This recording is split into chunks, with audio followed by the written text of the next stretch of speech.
Hello friends, welcome back to Adhyayan coaching institute. इस video में हम लोग क्वेश्चन नंबर 13, 14 और 15 सॉल्व करने वाले हैं। But before that I would like to request you कि जितना ज़्यादा हो सके इसको शेयर कीजिए। और जो भी मैं प्रॉब्लम सॉल्व करके दे रहा हूँ आपको टेक्स्ट बुक के, वो अभी तक कहीं अपलोड नहीं किए गए हैं या यूट्यूब पे अभी तक किसी ने डाला नहीं है उसको।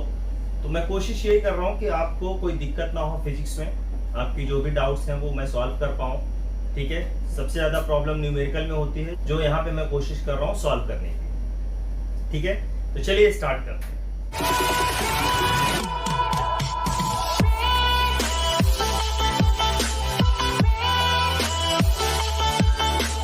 क्वेश्चन नंबर 13 यहाँ पे मैंने लिख रखा है, coefficient of static friction between a coin and a gramophone disc is 0.5। बच्चों, एक ग्रामोफोन डिस्क है, उसके ऊपर एक कॉइन गिरा हुआ है और उस कॉइन और ग्रामोफोन के बीच में जो कोएफिशिएंट ऑफ स्टैटिक फ्रिक्शन है वो 0.5 है। Radius of the disc is 8 centimetre. जो डिस्क है बड़ा वाला, उसका जो रेडियस है वो 8 सेंटीमीटर है। Initially the centre of the coin is 5 centimetre away from the centre of the disc. जो कॉइन है, जो कॉइन है सपोज यहाँ पे, ठीक है, सपोज ये हमारा डिस्क है, ठीक है, ये डिस्क है और यहाँ पे एक कोई तो कॉइन है। ठीक है बच्चों, ये हमारा कोई एक कॉइन है। ये जो कॉइन है इसका जो डिस्टेंस है, ये जो डिस्टेंस है, इनिशियल जो डिस्टेंस है सेंटर टू सेंटर, इसका जो डिस्टेंस है ये दिया है हमें 5 सेंटीमीटर। ठीक है, और जो इसका रेडियस है, ये कैपिटल आर में इसको ले लेता हूं, ये आपको दिया है 8 सेंटीमीटर। ठीक है, आई होप यहां तक समझा। इसको मैं छोटा आर ले लेता हूं, स्मॉल आर, अभी हम सॉल्व करेंगे। ठीक है, सो आई होप यहां तक आप क्लियर है। So at what minimum frequency will start slipping from there. अब बच्चों यहाँ पे देखो, जब ये रोटेट करना शुरू करेगा, ये जब मूव करेगा, ये जब मूव करेगा, ये जो डिस्क है मूव करेगा, तो ये क्या करेगा, ये भी परफॉर्म करेगा circular motion about this axis. तो ये इस तरह से रोटेट करेगा। इसका ये एज अ कॉइन, जो कॉइन होगा, ये कौन सा पाथ परफॉर्म करेगा, सर्कुलर मोशन। तो या इस पे बच्चों क्या होगा, सेंट्रीफ्यूगल फोर्स एक्ट करेगा, तो एक आउटवर्ड फोर्स आएगा। ठीक है, जो सेंट्रीफ्यूगल फोर्स होगा। ठीक है, और इसको यहाँ पे जो बाउंड करके रखा है, जो इसको रोक करके रखा है, जाने नहीं दे रहा है, वो कौन है बच्चों, फ्रिक्शनल फोर्स है। ठीक है, सो इस कॉइन के ऊपर दो फोर्स एक्ट करेगा, एक फ्रिक्शनल फोर्स जो उसको रोक करके रखा है, और सेंट्रीफ्यूगल फोर्स। लिमिटिंग कंडीशन में, जब बैलेंस कंडीशन है, जैसे वो स्लिप करेगा, मींस स्लिप करने के पहले वहां पे क्या होगा, ये दोनों फोर्सेस बैलेंस कर रहे होंगे। ठीक है, तो हमें यही कंडीशन यूज करनी है बच्चों। एक बार अगर सेंट्रीफ्यूगल फोर्स ज्यादा हो जाएगा तो ये स्लिप कर जाएगा, लेकिन उसके पहले क्या होगा, यहाँ पे बैलेंस करेगा ना फ्रिक्शनल फोर्स। तो वही हमें यहाँ पे करना है। दो केसेस हमें लेने हैं। तो केस 1 में हमें लेना है, ठीक है, हमें फ्रीक्वेंसी फाइंड करनी है, एक यहाँ पे और एक यहाँ पे एक्सट्रीम रिम के। ये जो डिस्टेंस है पूरा रिम का, यहाँ रेडियस है, वो एक इस मैक्सिमम पोजीशन पे निकालना है, और एक ये जो इनिशियल पोजीशन है। ठीक है, तो पहला n1 निकालेंगे। तो केस 1 क्या है, when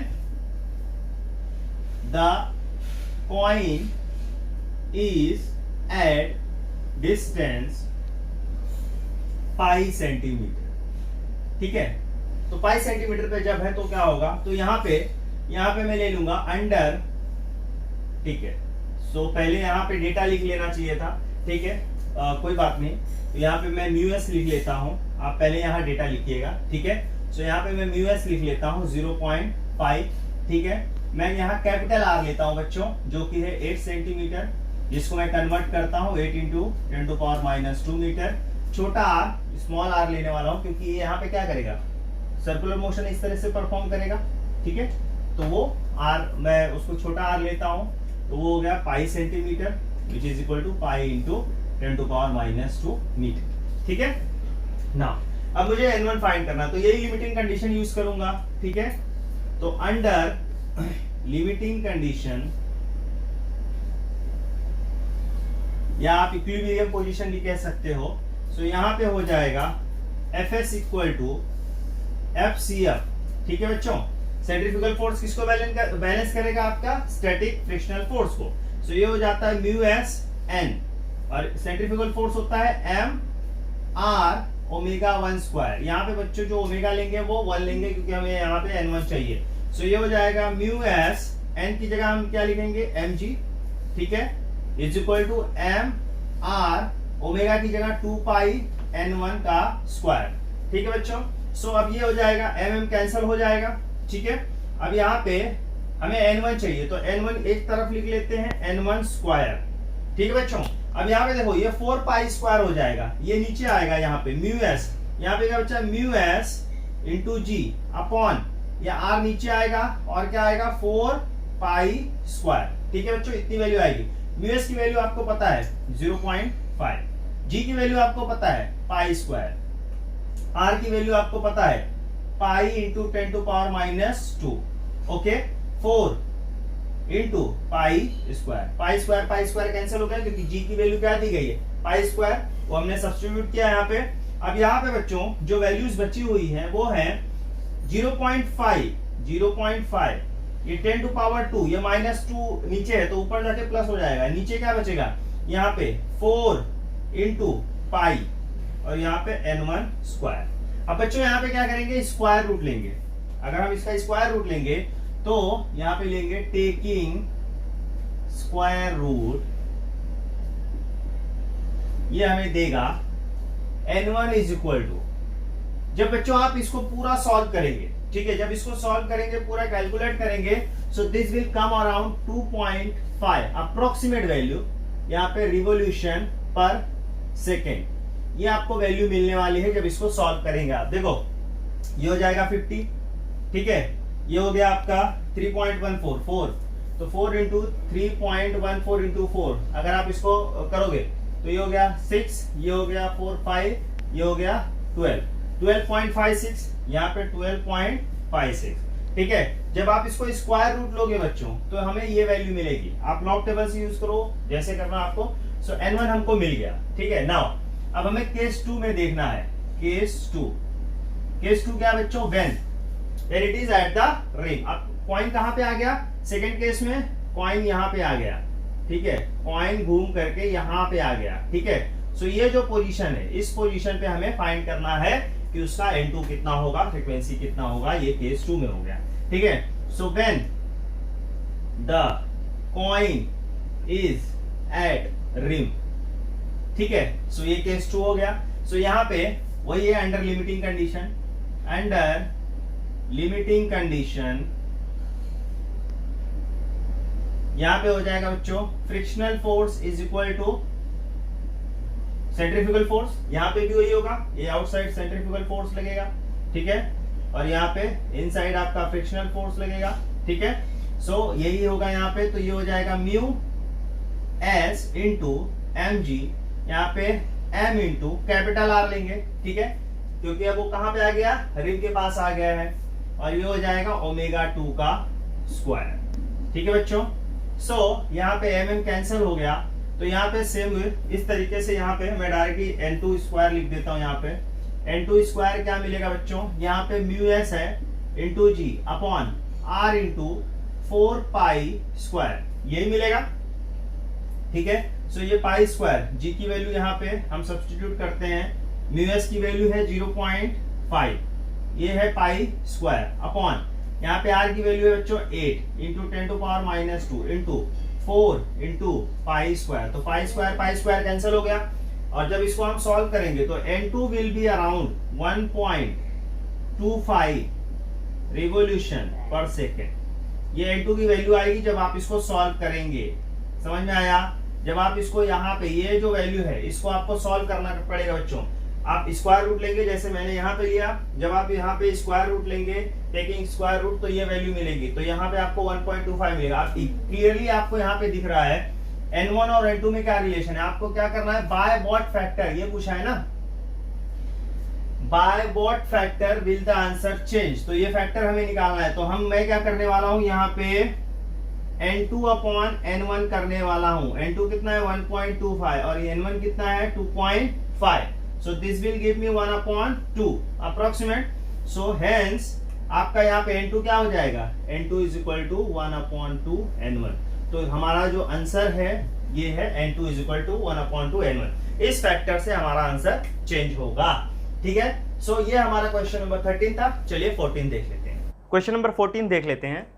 the part of racing track is to be design for a curvature of 72 metre. जो यहाँ पे कर्वेचर है, जो रोड है, रोड जो बना रहे हैं उसका जो रेडियस है वो 72 मीटर है। We are not recommending the vehicle to drive faster than 216 kilometre per hour. जो मैक्सिमम स्पीड है व्हीकल की उसके बियॉन्ड आपको नहीं जाना है, वो है 216 kilometre per hour. With what angle should the road be tilted. In short आपको यहाँ पे एंगल ऑफ बैंकिंग फाइंड करना है, थीटा फाइंड करना है। By what height will the outer edge be with respect to inner edge if the track is 10 metre wide. तो यहाँ पे आपको आउटर एज फाइंड करना है, उसकी हाइट कितनी होगी। सो यहाँ पे डायग्राम देख लेते हैं, ठीक है, ठीक है। सपोज ये हमने बैंकिंग कर दिया थीटा, ठीक है, और ये विड्थ है, ये रोड है, रोड चौड़ा है, ठीक है, ये विड्थ है रोड का, और ये इनर एज है, ये आउटर एज है। तो ये इस तरह से इसको टिल्ट किया है, तो ये हाइट है और ये विड्थ ये वाला है, ठीक है। तो इसको मैं W डाल देता हूँ और इसको H डाल देता हूँ, ठीक है। सो हमें यहाँ पे H फाइंड करना है और थीटा। W आपको दिया है 10 मीटर, ठीक है। सो आपको स्पीड भी दी गई है और इसका रेडियस ऑफ कर्वेचर भी दिया गया है, ठीक है बच्चों। तो चलिए स्टार्ट करते हैं, डेटा लिख लेते हैं यहाँ पे data. So let radius of curvature, radius of curvature में R ले लेता हूँ, ये हो जाएगा 72 मीटर, ठीक है बच्चों।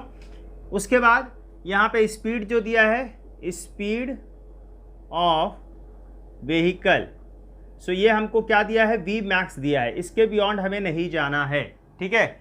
So maximum speed, maximum speed limit आप कह सकते हो, V मैक्स दिया है, ये दिया है 216 kmph। इसको कन्वर्ट करेंगे बच्चों 216 को 5/18 से, ठीक है। सो यहाँ पे हो जाएगा 18 1 जा 18, ठीक है, यहाँ पे 3, 18 2 जा 36, तो 12 5 60, यहाँ पे आएगा 60 मीटर पर सेकेंड। ये स्पीड आ गई हमारी V मैक्स, ठीक है बच्चों। अब हमें यहाँ पे क्या करना है, दो चीज़ें फाइंड करना है, ठीक है। यहाँ पे दो चीज़ें फाइंड करना है। पहला हमें एंगल ऑफ बैंकिंग फाइंड करना है, तो हमें एक फॉर्मूला पता है, ठीक है। क्या फॉर्मूला है वो बच्चों,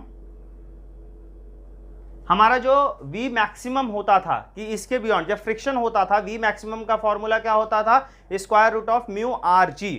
तो यहाँ पे फ्रिक्शन नहीं है, तो वहाँ पे हम क्या लेंगे, tan थीटा लेंगे, तो square root of tan theta into RG। तो स्क्वायर करेंगे तो क्या हो जाएगा, यहाँ पे V max square equal to tan theta into R into G।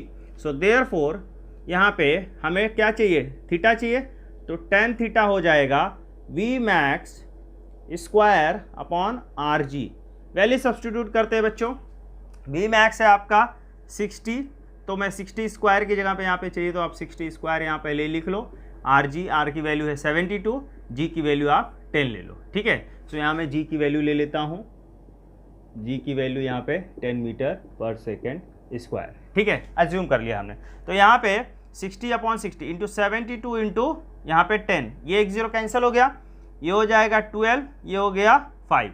So tan theta आपको आया बच्चों, tan थीटा इक्वल टू 5 आया, क्या आया, 5। अगर आप थीटा की वैल्यू फाइंड आउट करने जाएंगे तो ये हो जाएगा tan inverse of 5 which is around 78.6 के आसपास आएगा, ठीक है। ये अप्रोक्सीमेट वैल्यू आप लॉग टेबल से direct exact value find out कर सकते हैं, ठीक है बच्चों। तो दूसरा जो पार्ट है बच्चों, वो हमें हाइट फाइंड करना है, हाइट देख लेते हैं, ठीक है। सो यहाँ पे height of outer as over the inner as, ठीक है। हमें बैंकिंग, ये जो थीटा है, ये एंगल ऑफ बैंकिंग मिल गया है, ठीक है, हमारा पहला पार्ट हो गया है, ठीक है। ये टिल्टेड बोला है ना, तो इसको कितने से टिल्ट करेंगे, 78.6 डिग्री से। उसके बाद हमें क्या फाइंड करना है, ये हाइट फाइंड करना है। बच्चों यहाँ पे ध्यान से देखो, ये है आपका हाइपोटेनियस, ठीक है, राइट एंगल ट्रायंगल है ना ये, और ये है आपका अपोजिट साइड थीटा का। तो हम यहाँ पे क्या यूटिलाइज कर सकते हैं, साइन थीटा, ठीक है। सो यहाँ पे देयरफॉर पहले यहाँ सिंस लिखेंगे, since sine theta is equal to H upon W which is equal to H as it is रहेगा, W आपको है 10 और साइन आपको जो एंगल मिला, एंगल कितना मिला बच्चों यहाँ पे 78.6 डिग्री के आसपास मिला है। तो ये हो गया h/10। सो ये हमें देगा h equal to 10 into sine 78.6 degree के आसपास। बच्चों साइन 91 होता है, इसका वैल्यू आप डायरेक्टली लॉग टेबल से देख सकते हो।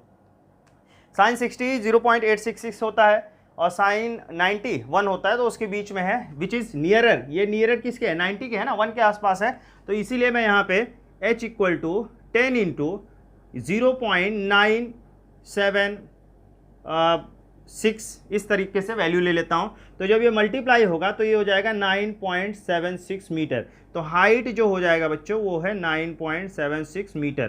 ठीक है, आपके बुक में जो एग्जैक्ट आंसर दिया है आप इतना तक भी लेके आ सकते हो, आपको राइट मिलेगा। ठीक है, क्योंकि अगर इसकी एग्जैक्ट वैल्यू आपको मिल जाएगी तो यहाँ पे आपको आप ये एग्जैक्ट वैल्यू रख करके आपको डायरेक्ट आंसर मिल जाएगा। तो लॉग टेबल आपको यहाँ पे यूज करना है। ठीक है बच्चों, क्वेश्चन नंबर 15 जो है वो 14 से रिलेटेड है, उसको समझ लेते हैं। The road is in the question number 14 is constructed as per the requirement. मतलब हमने जो रोड डिजाइन किया था क्वेश्चन नंबर 15 में, ये जो रोड था, ठीक है, इसका जो विड्थ था 10 मीटर और इसका जो एंगल था, एंगल ऑफ बैंकिंग कितना था 78.6 के आसपास था। ठीक है, ये हमारा रोड था और इसकी जो हाइट आई थी बच्चों, ये जो हाइट थी दैट हाइट वाज अराउंड 9.76 के आसपास हमको मिली थी। ठीक है, सो ये हमारा रोड था। ठीक है, यही रोड के बारे में बात कर रहा है जो 14 में था। सो उसमें बोल रहा है फ्रिक्शन जो हो गया टायर और उसके रोड के बीच में, वो हो गया, डेटा लिख लेते हैं यहाँ पे। जो म्यू एस है, म्यू एस आपको दिया है 0.8 स्टैटिक फ्रिक्शन जो है। उसके बाद दिया है कि क्या कोई लोअर स्पीड लिमिट होगी, मिनिमम स्पीड लिमिट होगी और मैक्सिमम स्पीड लिमिट होगी। तो बच्चों हम लोगों ने फॉर्मूला में देखा था, जो पहला लेक्चर था उसमें वी मिनिमम और वी मैक्सिमम का हमने फॉर्मूला देखा था, वो ये मैं अप्लाई करना है। बट एक बात याद रखना बच्चों, अभी फॉर्मूला में वी मैक्सिमम वाला करके आपको दिखाता हूं, उसमें एक चीज ये याद रखने की जरूरत है, अगर एंगल 45 डिग्री से ज्यादा है, ये एंगल कितना है हमारा, थीटा कितना है 78.6 है ना, तो इसमें अपर स्पीड लिमिट नहीं होगी। मिनिमम एंगल के लिए अपर स्पीड लिमिट होती है, मैक्सिमम एंगल के नहीं। अगर एंगल 45 डिग्री है या उससे ज्यादा है तो हम अपर स्पीड लिमिट नहीं निकालेंगे, सिंपल केस दे देंगे कि as the angle is more than और equal to 45 degree upper speed limit is not possible. तो हमें लोअर स्पीड लिमिट निकालनी है, मतलब बी मिनिमम निकालना है। चलिए स्टार्ट करते हैं। सो यहाँ पे हम फॉर्मूला लिख लेते हैं, पहले हम थीटा लिख लेते हैं। थीटा यहाँ पे दिया है 78.6 डिग्री और tan थीटा इक्वल टू 5 हमें पता था। ठीक है, ये हमने पिछले वाले में निकाला था फ्रॉम क्वेश्चन नंबर 14 जो दिया है। ठीक है, ये दिया था हमें। अब हम स्टार्ट करेंगे। फॉर्मूला क्या था बच्चों, बी मिनिमम का फॉर्मूला क्या था, square root of RG tan theta minus mu S upon 1 plus mu S tan theta. ठीक है बच्चों, ये हमारा फॉर्मूला था। ठीक है, इस फॉर्मूले में हमें वैल्यू सब्स्टिट्यूट करनी है। सो यहाँ पे R आपको दिया है, टीएस ऑफ कर्वेचर जो था हमारा पिछले वाले क्वेश्चन में 72 मीटर था। ठीक है, तो वो वैल्यू हम लोग यहाँ सब्स्टिट्यूट करेंगे। 72 इंटू 10 यहाँ पे ले लेंगे, इंटू tan थीटा बच्चों 5 है, माइनस म्यू एस आपका 0.8 है, अपॉन यहाँ पे 1 प्लस 0.8 इंटू 5 हो जाएगा।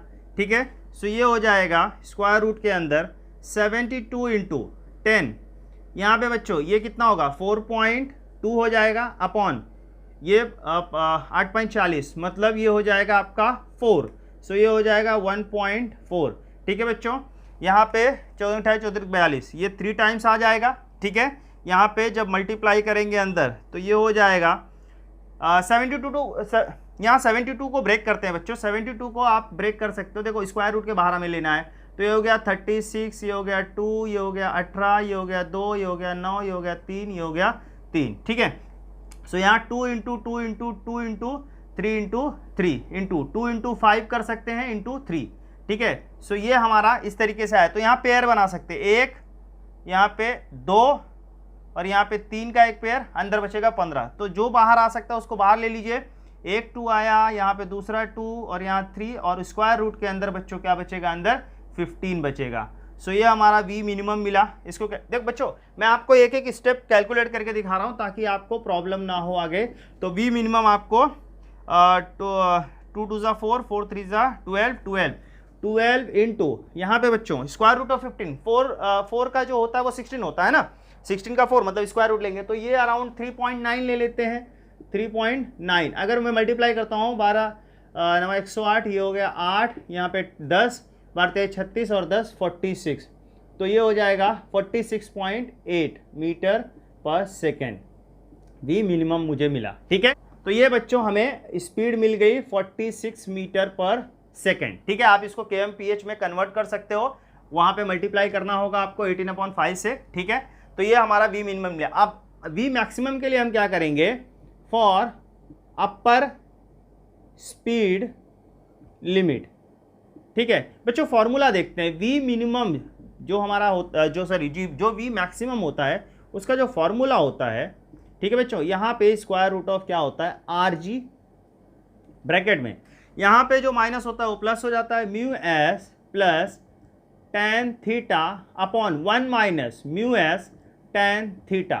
ठीक है बच्चों, ये इसको फॉर्मूले को ध्यान से देखिए। सपोज मैक्सिमम केस में अगर हमारा म्यू एस 1 हो जाता है, मैक्सिमम केस में, कि मतलब जब हमें मैक्सिमम स्पीड से हम भगाएं, फ्रिक्शनल फोर्स भी जो है, फ्रिक्शनल जो कोएफिशिएंट ऑफ फ्रिक्शन है वो भी मैक्सिमम है, और जो हमारा ये टेन थीटा है वो भी मैक्सिमम है। ठीक है, सपोज ये थीटा आपका 45 डिग्री हो गया, तो इसमें अगर रखेंगे आप यहाँ पे 1 हो गया, यहाँ पे देखिए if mu S equal to 1 and tan theta equal to 1, ठीक है, मतलब 45 डिग्री और उससे ज़्यादा। ठीक है, सो अब यहाँ पे क्या हो जाएगा, आर जी यहाँ पे ब्रैकेट में म्यू एस की जगह पे मैं क्या रख रहा हूँ 1, यहाँ पे टेन थीटा की जगह 1 अपॉन 1 माइनस 1 इंटू 1।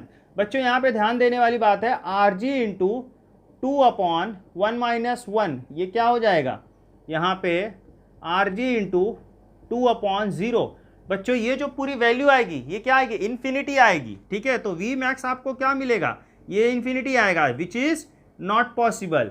ठीक है, विच इज नॉट पॉसिबल, तो इसीलिए आपको लिखना है at higher angle more than at angle theta greater than equal to 45 upper speed limit is not possible. ठीक है, ये मैंने आपको यहाँ पे ये करके दिखाया है, आपको ये करने की जरूरत नहीं है, अगर आप करना है तो ठीक है और बेहतर होगा, आपके मार्क्स अच्छे आए। बट अगर आप ये लिखेंगे at angle theta greater than 45 upper speed limit is not possible, तो भी आपको मार्क्स मिल जाएंगे। ठीक है, तो बच्चों ये हमने क्वेश्चन नंबर 13, 14 और 15 देखा जो हमारे अनसॉल्व थे। अब नेक्स्ट जो वीडियो आएगा उसमें हम लोग फॉर्मूलाज देखेंगे पेंडुलम का और वर्टिकल सर्कुलर मोशन का, और उसके ऊपर सम्स करेंगे। ठीक, तो थैंक यू बच्चों, आपने ये वीडियो देखा, और प्लीज़ आप लोगों से रिक्वेस्ट करूंगा इसको जितना ज़्यादा हो सके शेयर कीजिए। ठीक है, व्यूज़ कम आ रहे हैं, ऐसा लगता है कि मैं जो वर्क कर रहा हूँ एफर्टलेस हो रहा है, तो प्लीज़ आप लोग जितना ज़्यादा हो सके शेयर कीजिए ताकि मैं अपने आप को मोटिवेट रख सकूँ और आपके लिए और वीडियो लेके आ सकूँ। चलिए घर पे रहिए, सुरक्षित रहिए, थैंक यू।